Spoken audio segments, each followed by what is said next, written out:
안녕하세요. 파상관제인 홍익표협사입니다. 파상관제인이 재산한가 일본서를 공부하고 있습니다. 제4절 환가, 허가신청 심리방식, 허가 여부 판단 기준, 이제 법원의 입장에서 어떻게 할 것인지. 파상관제인이 행하는 재산한가 중 파산법원의 허가가 필요한 사항, 파산법원 허가의 의의. 파상관제인은 재단의 관리 처분권을 가지고 있죠. 그 한가행위는 파상관제인이 광범위한 재량이 맡겨져 있습니다. 그러면서도 파상관제인은 선량한 관리자의 주의로서 그 직무를 수행해야 하며 파산법원의 감독을 받습니다. 그러니까 한가행위 적부도 파산재판소로서는 감독해야 할 사항입니다. 우리나라는 이제 법원이죠. 게다가 파산법은 파산채권자의 이익에 중대한 영향을 미칠 만한 사항에 대하여 법원의 허가를 요하는 것으로 규정하고 있습니다. 그런데 파산법원에 의한 파산관제인의 감독을 실효성 있게 하기 위한 것인데, 파산관제인이라 하더라도 중요한 재산에 대해서는 파산법원의 허가 없이는 한가할 수 없으므로 파산법원의 의향으로 파산관제 업무를 수행할 수 없게 됩니다.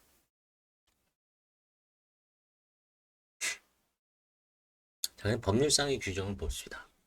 허가사항은 파산법 이하에 열거되어 있으며 구체적으로 부동산, 등기를 요하는 선박, 광화권, 어업권, 기타, 지적재산권 매각, 영업 또는 사업의 양도, 상품 일괄 매각, 또 개별동산 채권, 유가증권의 매각. 그 금액은 100만 엔으로 이제 정해져 있습니다.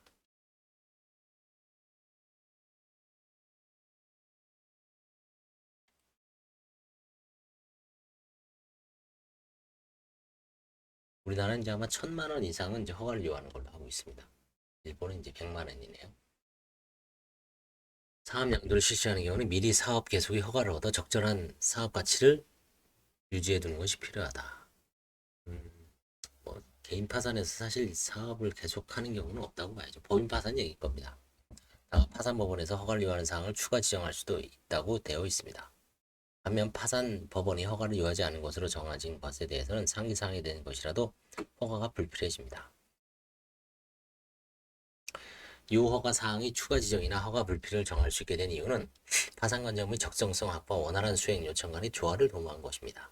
파산법원으로서는 사안에 따라 허가 사항을 탄력적으로 정할 수 있는데, 파산재판소에서 미리 허가 불필요하다고 정하는 경우가 있는 예로서 자동차 향가, 유가증권에서의 시장에서의 시가로의 매각을 들 수 있습니다. 자동차의 가치는 열화가 빠르기 때문에 신속한 한가를 도모할 것이 많고, 유가증권에 대해서도 매각 시점이 중요한 데다 시장에서의 시가 매각이라면 그다지 폐해도 없죠. 또한 100만 엔을 넘을 것인지 여부는 동산이나 채권 등의 객관적 가치를 기준으로 판단되어야 하며, 매각 가격이 아니라, 만약 매각 가격이라고 한다면 파산관리인이 부당 염가한 경우에말로 허가가 필요 없게 되죠. 다음에 장부나 액면가에 부여될 필요 없지만 파산관리인수는 판단을 망설이는 경우가 많기 때문에 파산재판소와 협의가 이루어지는 경우가 있죠. 헤맬 정도라면 허가를 받아들이려고 생각하는 파산관리인도 많다. 기준 명확하게 관점에서 통설적 교환의 거리가 멀지만 액면이 100만 엔을 가지는 경우는 허가를 필요한다고 정하는 재판소도 있다. 파산관제 한가를 위해 쌍방 미행, 쌍무의 이행 청구, 소재기, 화해 등 별채권 목적물 회수 등을 실시하는 경우에는 그 점에 대해서 법원의 허가를 요한다.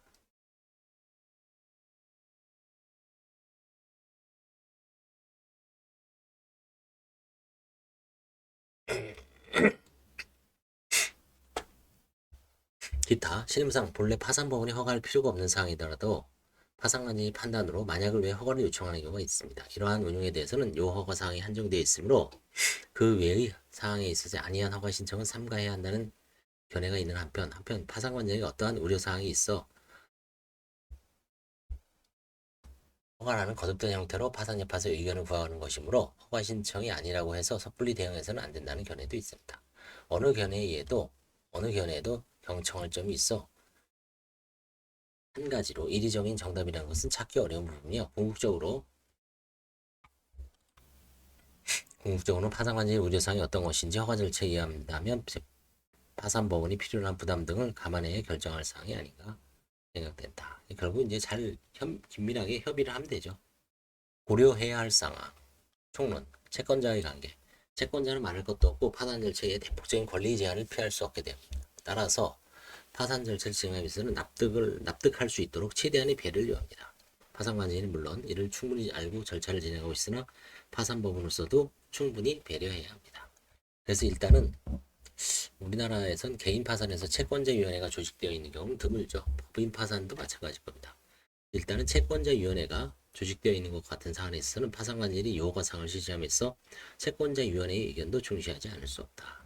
파산법은 채권자위원회를 파산관절이 감사기관으로 자리매김하고 있기 때문에 우리나라는 맞습니다. 같습니다. 파산관제는 파산법원의 허가를 받기 위한 정보에 대해서도 채권자위원회에 대해 적절히 제공해야 합니다.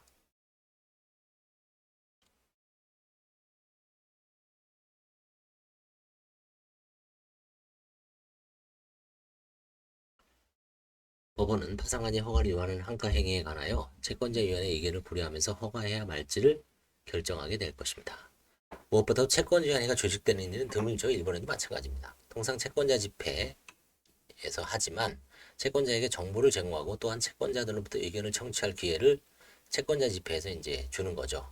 파산 절차는 절차가 비공개로 되어 있고 또 절차 단계에 따라서는 밀행성 요청도 작용하기 때문에 채권자가 파산 절차에 관한 정보를 얻을 수 있는 기회라 하더라도 채권자 집회가 중요하죠. 다만 파산법상 채권자 집회 개최는 필수적인 것으로 되어 있지 않습니다. 재반 사정으로 채권자 집회를 개최하지 않기로 한 경우 채권자 집회가 수행하던 기능을 어떻게 할 것인지 어떤 대체 수단을 강구하는지 문제됩니다.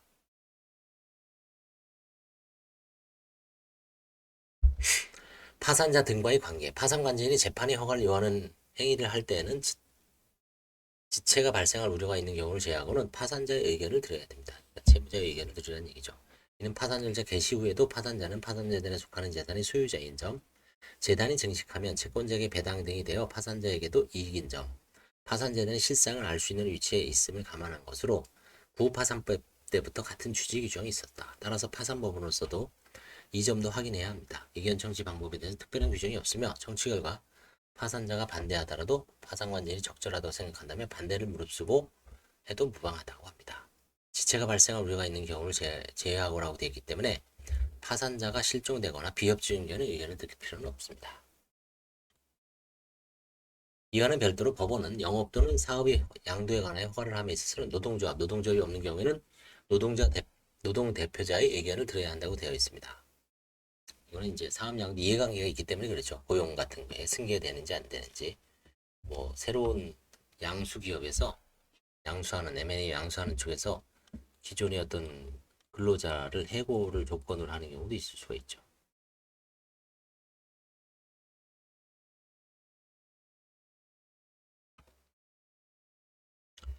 법학에서는 사회적 상당성이라는 용어를 많이 쓰죠.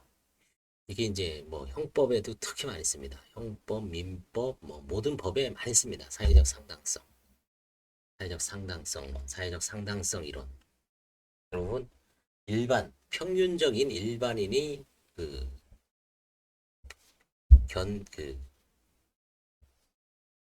눈으로 봐야 된다는 얘기죠. 균형성을 갖고. 사회적 상당성, 파산 절차가 채무자의 청산 절차로서 거기에서는 관계자의 이해를 적절히 조정해야 되어 있는데 파산관제를 행하는 한가행위는 사회적 상당성을 갖는 것이어야 한다고 해석되고 있습니다. 무엇보다도 사회적 상당성이라 해도 결국 파산 절차에 관계하게 된 여러 이해관계자의 이해를 조정하는 게 굉장히 귀착하죠. 이제 거기에 귀착한다는 얘기죠. 결론이. 가장 먼저는 채권자가 납득하는가.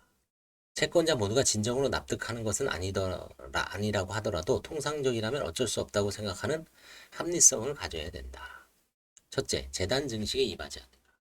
당연히 파산 채권은 파산 절차에 따라 배당이 있는지 여부에 관심이 있죠. 무엇보다도 실제로는 배당을 하지 못한 채 파산 절차가 폐지되는 경우가 많아 배당을 크게 기대하지 않는 파산 채권자가 있는 것도 사실이죠. 사실 뭐 한국에서 파산에서 배당이 있는 사건은 크지 많지 않습니다. 10% 내외일 겁니다. 그리고 또 배당률도 높지 않죠.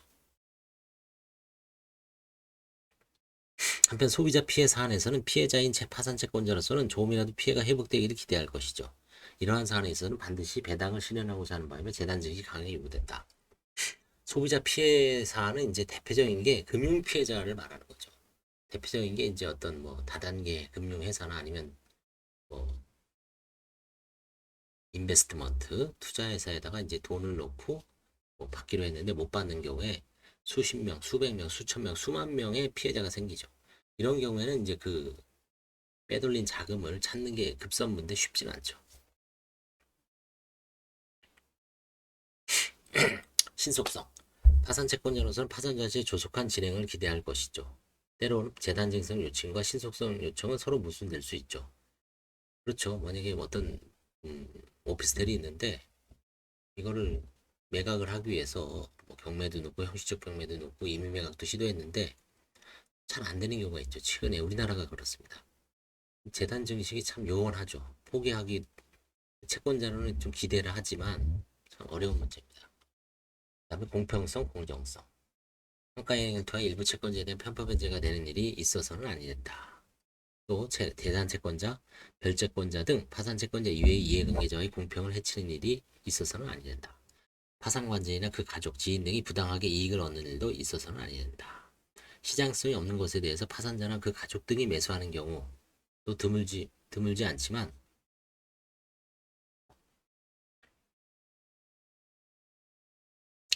그렇죠. 이제 시장성이 없는 것에 대해서 그 가족, 파산자 내지 그 가족의 도움을 받아서 이제 뭐 사실상 불가피하게 억지 춘향식으로 매수하게 하는 경우도 옛날에 있었지만 지금은 이제 뭐 그런 일은 좀 드뭅니다. 우리나라에서는. 일본에서는 뭐 비슷한데.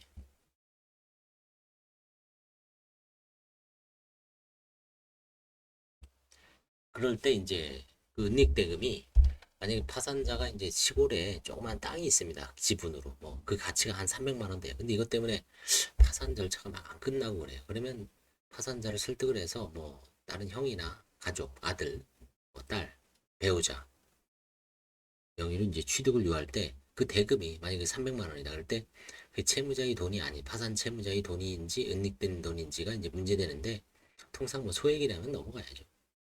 대금이 파산자가 은닉하고 있었던 재산으로 오는 것은 아닌지 특히 주의를 요한다. 환가 방법에 대해서도 고가의 것 혹은 채권자로부터 의심을 받을 가능성이 있는 자가 매수하는 경우에 귀찮더라도 입찰을 거친다거나 주지시킨 후 즉시 매도회를 열게 하거나 채권자 입에서 의견을 듣는 등의 배려를 해야 할 것이다. 그렇죠? 채권자가 의심하는 경우가 있죠. 예전에 이제 어떤 게 있었냐면 이런 경우가 있습니다. 채무자가 운영하는 이제 공장 같은 게 있습니다. 근데 이제 공장은 다 매각이 되는데 거기 이제 무슨 짜투리탕이 남아 있어요. 근데 그거를 도저히 뭐 그 공장 소유자한테 공장을 낙찰받은 사람입니다. 채무자의 공장을 어떻게 연락할 방법이 없어요. 뭐 사망을 했는지 도저히 공장은 그냥 이렇게 문 잠겨져 있고 그래서 뭐 이걸 짜투리 땅을 다른 사람이 살 리도 없죠. 맹지가 되고 뭐 여러 가지 그 사람이 사는 게 가장 좋은데 그 사람이 사서 그 공장의 어떤 부지라든가 도로로 사용하면 좋죠. 재산적 증식도 되고 그런 경우에 이제 채무자 내지 그 가족들이 이제 막 그거를 매수하게 하려고 이제 제가 한번 시도해 봤는데 이런 의심이 있을 수 있습니다. 채권자 측에서는 혹시 저 사람이 저 공장을 다른 사람 명의로 또 혹시 의장해서 받은 게 아닌가. 그죠? 아직 뭐 의심이 있었기 때문에 참 주의해야 됩니다. 그 외의 예를 들면 낭비로 파산한 경우 그 원인이 된 것을 파산자의 수중에 남겨두는 것은 채권자가 납득하지 못한다고 합니다. 뭐가 있을까요? 낭비로 파산한 게 그 원인이 된 것. 명품 같은 건가요? 명품백? 명품 같은 게 있을 때 그것도 이제 유심히 봐야 되죠. 이런 건 이제 사실은 요즘은 찾기가 쉽죠. 예전에는 이제 명품 같은 걸 현금으로 구입했지만 지금은 카드로 구입했기 때문에 뭐 카드 조사 안 하지만 채권자가 이제 저 사람 낭비가 심했다. 그러면 카드 사용 내역을 갖고 오라 그래서 과거에 1, 2년 전에 산 백화점에서 구입한 명품 관련 거를 쭉 리스트를 뽑으면 엄청나죠. 수천만 원일 수가 있습니다. 그럼 이제 그거를 추적을 해야죠. 어디다 뒀는지, 갖고 있는지, 갖고 있을 가능성도 있습니다. 귀금속, 명품 등을 대량으로 구입하여 보유하고 있는 경우가 전형적이죠. 이러한 경우 구입한 물건의 객관적 가치 여하에 상관없이 이를 파산자가 놓지 않으면 과거의 낭비 생활과 결별할 수 없다는 점에서 억지 춘향, 뭐 그냥 헐값이라도 팔아버리는 거죠. 이제 이런 귀금속 명품을 아마 환가하는 경우도 있을 것 같습니다. 저는 아직 없었는데 사회적 상당성, 1. 적법성 등 고가로 매각할 수 있으면 그만이라는 것은 아니죠. 병원 파산관제 사건에서 파산관제인이 의약품이나 주사기 등 의료기구를 일반인에게 팔아치우면 재단 증식에 도움이 될지 모르지만 약사법 위반이 됩니다. 부동산을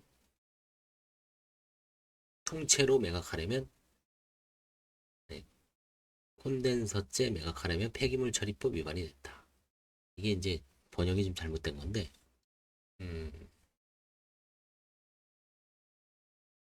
어떤 그 부동산에 불법 폐기물을 있는 채로 처리하면 이제 폐기물 처리법 위반이 되죠. 재고 상품으로서 대량의 냉동식품이 있다고 해도 일반 소비자에게 매각해서 만에 하나 뭐 식중독이라든가 이런 게 있으면 큰 문제죠. 그래서 돈이 전부가 아니는 얘기죠. 그래서 의약품 같은 거는 저는 직접 해본 적은 없지만 일단 그 반품이 가능하면 제약회사에다 반품하고 기일이 지난 거는 폐기해야죠. 제약회사한테 이제 좀 폐기 비용을 지불하더라도 이제 해야죠.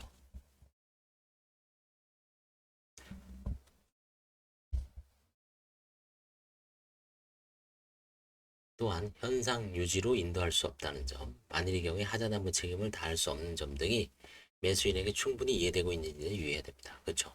부동산인 동산이든 파산관제에서는 하자담보 책임 면제 특약을 반드시 넣어야 됩니다. 나중에 팔았는데 파산 제도도 없어지고 면책이 됐는데 산 사람이 파산관제인을 상대로 이거 하자 있는 물건 팔아먹지 않았냐 소송 걸어오면 그 관제인이 직무상 과실이죠. 그 사람이 선관주의 위반으로 본인이 책임져야 됩니다. 개인적으로. 그래서 반드시 하자 담보 책임 면제 특약을 넣어야 되고요. 그리고 그런 거 감안해서 가격을 정해야죠. 헐값으로. 계약서에 그런 조항이 들어있다면 우선 문제는 없죠. 단 최종 사용자인 소비자에게 매각하는 경우 아무리 하자 담보 책임 면책 조항을 넣는 등의 배려를 해도 소비자 계약법 위반으로 무효 등으로 주장될 가능성이 없는 것은 아니다. 이런 거는 이제 소비자 보호법 위반되는 거는 이제 좀 집 물품이 좀 많은 걸 말하는 것 같아요. 대량으로. 뭐 이런 하나하나의 물건을 파는 거는 그런 물건이 없죠. 소비자 보호법은 일종의 이제 대량으로 거래되는 소비자를 보호하기 위한 그런 조항이기 때문에 이렇게 도매로 어떤 물건을 대량으로 소비자들한테 매각하는 경우는 거의 극히 드물죠. 근데 만에 하나 있을 수가 있죠. 건물을 매각하는 경우에는 성면이나 콘덴서, 이 콘덴서가 이제 무슨 뭐 불법 아니 좀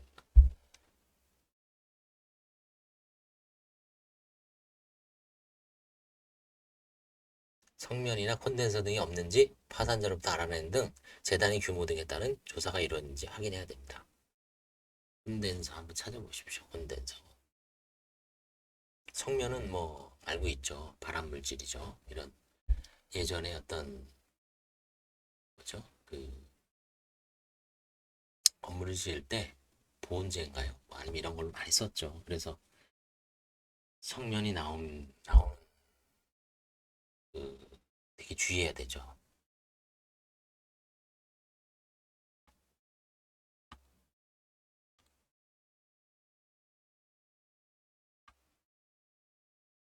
예전에 저쪽 그 중흥 아파트인가요? 그 반포동 그쪽 지금 막 철거할 때 이렇게 뛰다 보면은 뭐 이런 뭐 성면 얘기가 본 것 같기도 하고요.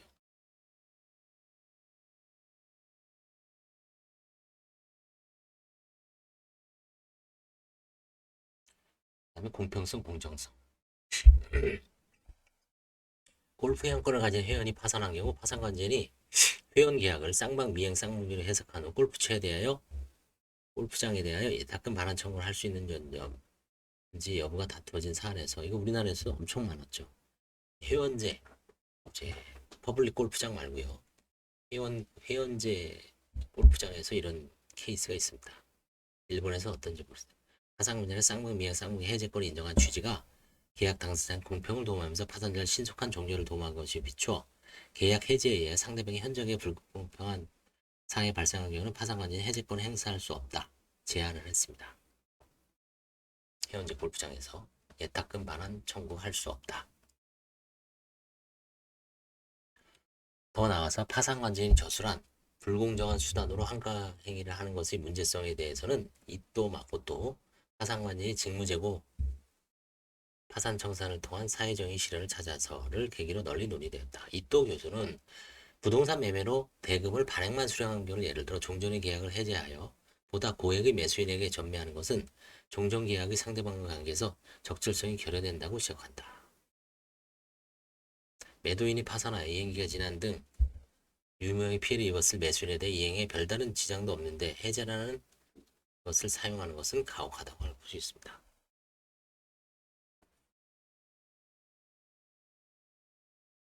여기 이제 부동산 매매로 대금을 반액만 수령한 경우에 이거는 기다렸다가 그쵸? 나머지 금액을 이제 받는 게 맞는데 이 파산관계인이 이때다 싶어서 미행 쌍무계약이니까 아직 잔금을 받기 전에 해제할 수 있죠. 해제해서 다른 만약에 이걸 뭐 만원 1억에 팔았는데 다른 사람이 그거 나 2억에 사겠다 해갖고 고액의 매수인에게 전매하는 것은 종전 계약의 상대방의 관계에서 좀 적절하지 않다. 그렇죠? 적절성이 결여됐다. 이런 게 아마 일본에서 논의됐는데 뭐 우리나라에서도 이제 좀 문제가 될 수 있죠. 법원이 취해야 할 수단.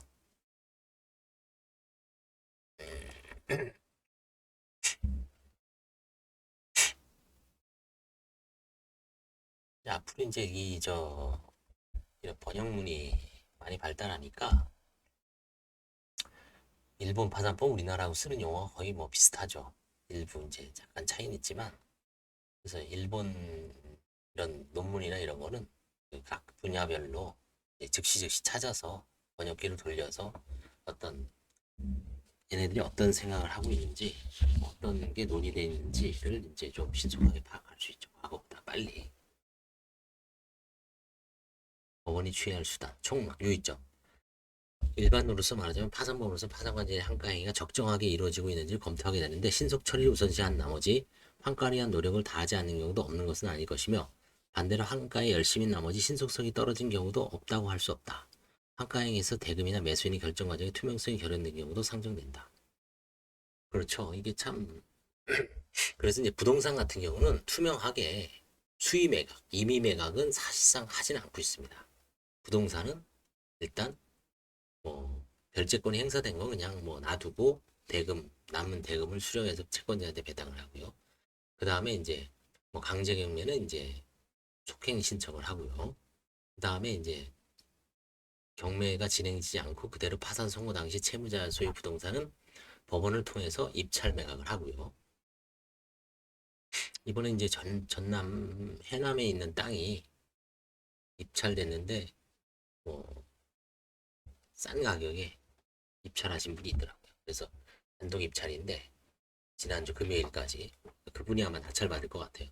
돈이 이제 갑자기 업무용 통장에 117만 원인가 이게 들어와 있는데 이제 그 10%죠. 10% 계약금을 내야 되는데 뭐 이름도 전혀 뭐 의뢰인도 아니고 나중에 보니까 입찰 통지서가 나중에 온 걸 보니까 그분이 이제 계약금 쪽으로 낸 거더라고요. 아마 그분이 단독으로 이제 그 땅을 가져갈 거 아마 그 해남 쪽에 있는 그 사시는 분 같아. 그래서 거기에 어떤 임야인가 이게 자기는 이제 실소유자죠. 사실은 해남 쪽 고향에 살면서 그 임야를 해서 이제 뭐 그걸 뭐 묘지로 쓴다든지 아니면 임업에 사용할 수 있죠. 그래서 이제 거의 그렇게 입찰을 방식으로 하고요. 그 다음에 이제 뭐 형식적 경매를 있는 경우도 있고. 그래서 도저히 안 되면은 이제 가격이 더 이상 뭐 최저 매각이 떨어졌을 때 이제 파산자의 어떤 가족이나 주변 지인 아니면 해당 그런 분들한테는 최후의 수단입니다. 부처 한마디로 파산재판소라고 해도 파산법이라고 해도 도산사건 전문부나 비송사건 집중부 재판관 또는 과거 이들부에 제적한 적이 있는 재판의 경우와 그렇지 않은 재판의 경우는 가지고 있는 파산 절차 노하우 양의 차이가 있을 것이고 파산관계로서 지금까지 파산상 경험에 따라서 상당한 그렇죠. 이 도산은 이제 앞으로 지금은 서울 같은 경우에 이제 서울중앙지방법 파산부가 전국에서 유일하게 있었고, 그 다음에 이제 수원에도 있었고, 각 지방별로 이제 파산부가 조금씩 생기고, 이제는 전문법원은 영역으로 넘어갔죠. 회생법원이 생겼고, 판사도 거의 뭐 한 3, 40명 정도 돼서 웬만한 지방법원, 조그만 지방법원 수준입니다. 뭐 춘천지방법원, 청주지방법원, 제주지방법원 이런 거보다 아마 클 수가 있어요. 서울해생법원 판사 수만 보면. 그래서 전문화가 되고 이제 지방으로 자꾸 돌면서 이제 도산 사건을 경험하는 판사님들이 이제 늘어나죠. 도산이라는 게 이제 자본주의가 고도화되면서 망하는 사람은 필연적으로 경쟁에서 뒤처진 사람은 망할 수밖에 없기 때문에 이걸 그냥 그대로 놔둘 수가 없죠. 빨리 어떤 신속하게 능력이 안 되면 이제 빚을 아예 탕감을 해주거나 면책을 시켜서 다시 재개할 수 있도록 이게 이제 파산제도 이념이기 때문에 파산 사건이 이제 급증을 하고 파산 사건을 경험해보는 법조인들이 늘어날 수밖에 없습니다.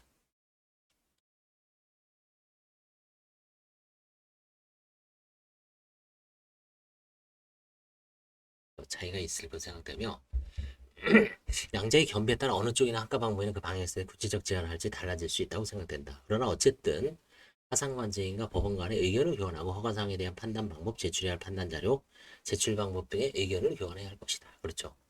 가급적 법원에서 판단할 수 있도록 쉽게 정확하게 판단할 수 있도록 파산관제인은 매각이라든가 이걸 매각 시 이런저런 여러 가지 요소, 뭐 자료라든가 가격을 정하게 된 이유라든가 이런 거를 정확하게 많은 자료를 제시하면 됩니다. 제 기억으로 옛날에 2009년인가 되게 깐깐하신 판사님이 있었는데, 어떻게 해서 이제 매각을 했어요. 그 가격 근거를 정하는데 몇 페이지 썼습니다. 첫 번째 이제, 예를 들어서, 그게 저쪽 서대문 쪽인가요? 서대문구 쪽에 있는, 음, 대지 지분이었습니다. 나중에 이제 재건축되면 이제 뭐 좋은 효과가 있는데 그 당시에서는 그냥 빌라 지분이죠. 그래서 그때 인근 지역에 경매 낙찰 사례를 한 세 개인가 이상을 분석을 해갖고 그 가격을 이제 기준으로 삼은 거를 자세하게 이제 도출 과정을 뭐 아주 상세하게 썼더니 통과됐습니다. 그래서 그 정도로 해줘야 됩니다. 그냥 대충 뭐 인근 얼마는 게 이거는 안 되죠. 담당 재판관의 입장에서 보면 별로 익숙하지 않는다고 해서 파상환제의 말을 그대로 받아들일지 잘 모르겠지만 맡겨버리자든지 쓸데없는 지적을 해서 파상환제를 사기를 꺾어서는 안 된다고 생각을 품을 수도 있습니다. 그러나 파산 법원으로서는 주눅질지 않고 의문점을 지적하고 추가 설명이나 필요에 따라 자료의 제출을 요구하거나 새로운 한가리한 노력을 요구하는 경우도 있는 것이며 그러한 자세를 잃지 말아야 한다. 그것이 파산 사건에 대한 노하우 축적에 도움이 된다고 할 수 있다.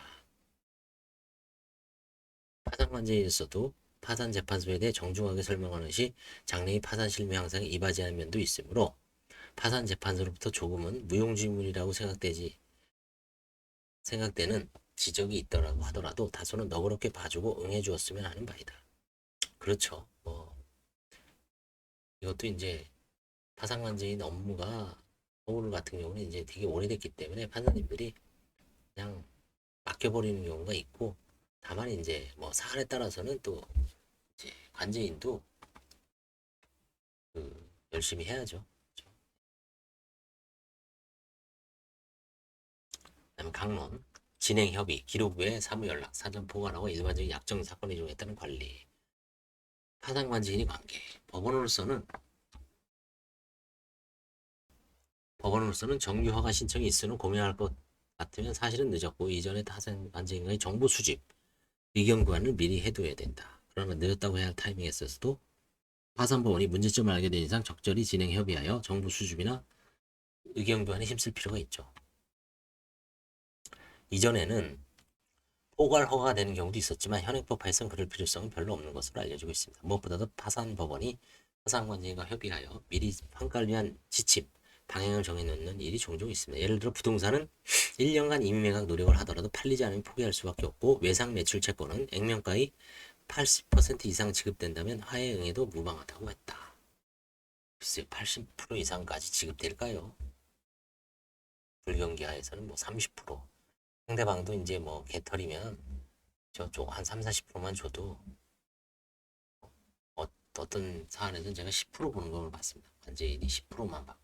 왜냐면 이 회사가 뭐 사실은 영업을 계속 하고 있는데도 소송하고 아마 일률적으로 정한 것 같아요. 이쪽은 이제 땡 잡았죠. 그렇죠?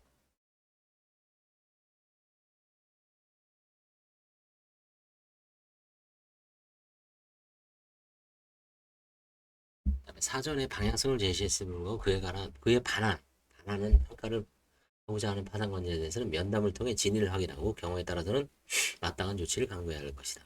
면담에서 방향성을 제시하는 경우 그 자리에 법원서, 서기관이 입해 있으면 공정성을 담보하기 쉽다.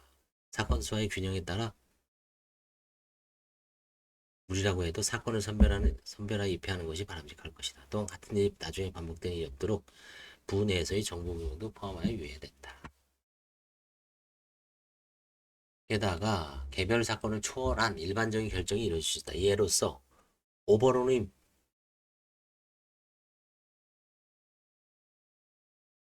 부동을 임의가했을 경우 대금으로부터의 재단 편입액을 대금이 5% 이상으로 해야 하는 경우가 있다. 적어도 오사카에서는 상식이다.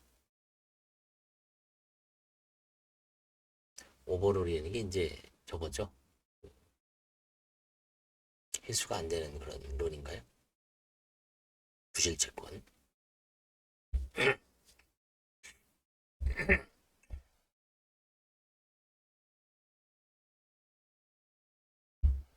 부동산 업자라면 중개수수료를 지급받을 수 있겠지만 파산관제인으로서 오버론이 부동산을 임의갔을 경우 오버론.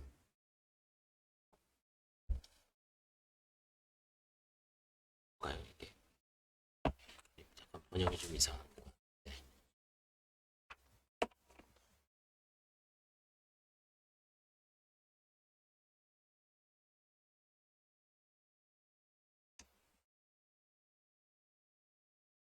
몇 페이지냐?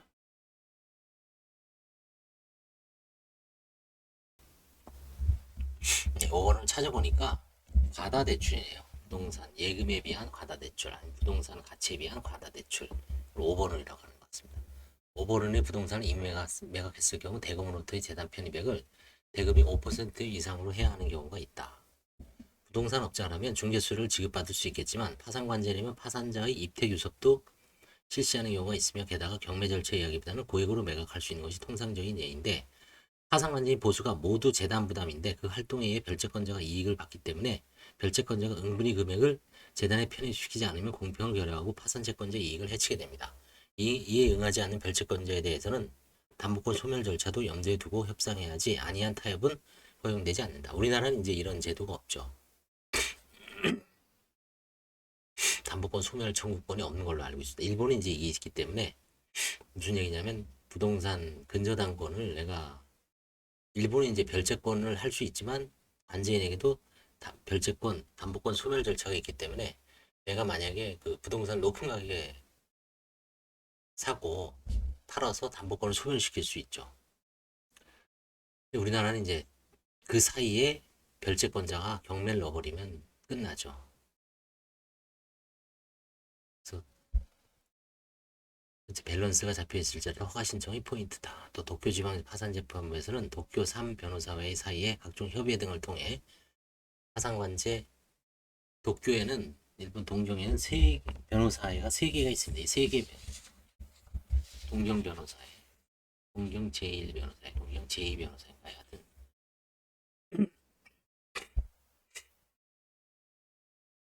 변호사회가 복수입니다. 세 개의 변호사회 사이에 각종 협의 등을 통해 파산관제 업무에 대해 일반적인 결정하고 이것을 회원에게 주식시키지만 통일적인 운영을 도모하고 있다고 합니다. 덧붙여 동부에서는 파산관제 사건의 대부분에 대하여 개별관을 실시하지 않는 것을 하고 담당 재판관을 정하지 않고 파산관제인으로부터 허가 신청이 있는 경우는 어쨌든 이를 받은 재판관이 처리하도록 하고 신속한 대응을 도모하고 있다고 한다. 그렇게 되면 사안을 잘 모르는 법관도 판단할 수 있도록 내용을 실체 허가 신청할 필요가 있을 것이다. 이제 오타군요. 덧붙여 이렇게 같을 동자입니다. 위 부에서는 파산관제 사건, 이 파상재산 재생부를 말하는 겁니다. 파산관제 사건이 대부분에 대하여 개별 관리를 실시하지 않는 것으로 하고 담당 재판을 정하지 않고 파상을 허가신 경우는 어쨌든 이를 받은 재판관이 처리하도록 하고 신속한 대응을 도모하고 있다고 합니다. 이렇게 되면 사안을 잘 모르는 법관도 판단할 수 있도록 내용을 실체화 신청을 할 필요가 있을 것이다. 청의 규모에 따라서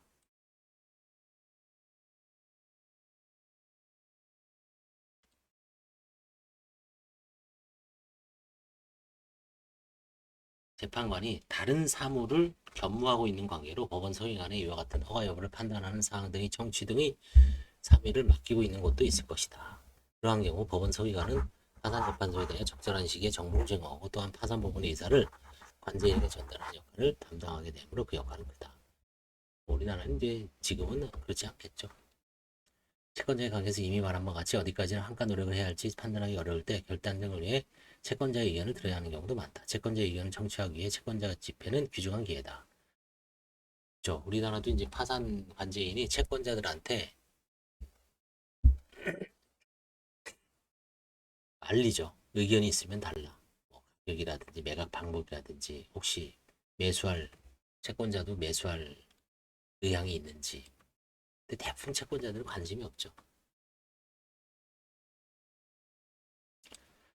반대로 채권자로부터 의견이 나올 수도 있고 파산관제인들도 채권자 집회에서 나온 의견은 진지하게 대응하고 있다. 필자는 파산자가 예술가인 경우에 채권자 집회에서 파산재단에 속한 그 예술작품을 전시하고 해당 작품의 환가 가능성에 대해 의견을 구한 바 있다. 지금 예술가도 있었습니다. 저도 예술가도 있었습니다. 근데 뭐 그 예술 작품을 소장하는 것 같지는 않아요. 그걸 또 찾을 수도 없고. 채권자 지폐를 수집하지 않는 사건도 있지만 여기에는 대규모 사건으로 지폐 장소를 확보할 수 없는 등 법원이나 파산관이 절차상 부담을 감당할 수 없는 경우도 있고 반대로 절차상의 부담을 하면서도 응할 채권자 요구가 없다는 이유로 수집하지 않는 경우도 있다. 한국에서는 거의 채권자 지폐를 수집하고 있습니다. 이 경우에도 채권자에 대해 파산 절차의 정보를 제공해야 하죠. 이 경우 파산관제 사무소에 보고서 등을 비치하거나 더욱이 대규모 사건에서는 파산관제 홈페이지를 작성하는 콜센터를 개설하거나 설명회를 개최하는 등의 정보 제공을 위한 연구가 이루어지는 경우가 많다. 대표적인 게 저런 경우죠. 대다수 금융 피해자가 있을 때 지금 이제 동양 사건이 있죠. 우리나라 현재현 사건 그게 이제 채권자 파산으로 피해자 채권자가 수천 명 수만 명일 수도 있습니다.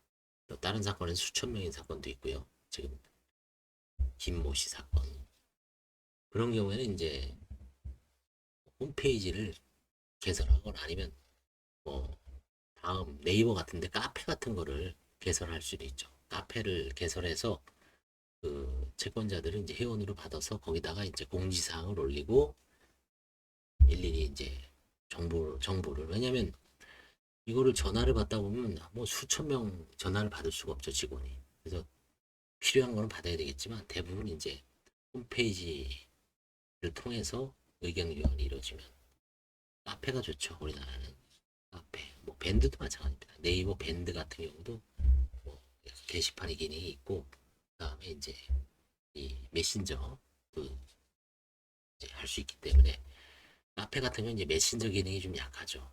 물론 뭐 온라인 데스크탑에서 할 수 있지만 밴드는 카페 같은 비슷한 게시 기능도 하면서 이제 메신저를 할 수가 있죠. 또 메신저를 주고받으면 너무 힘들죠. 그래서 카페가 나을 수도 있습니다.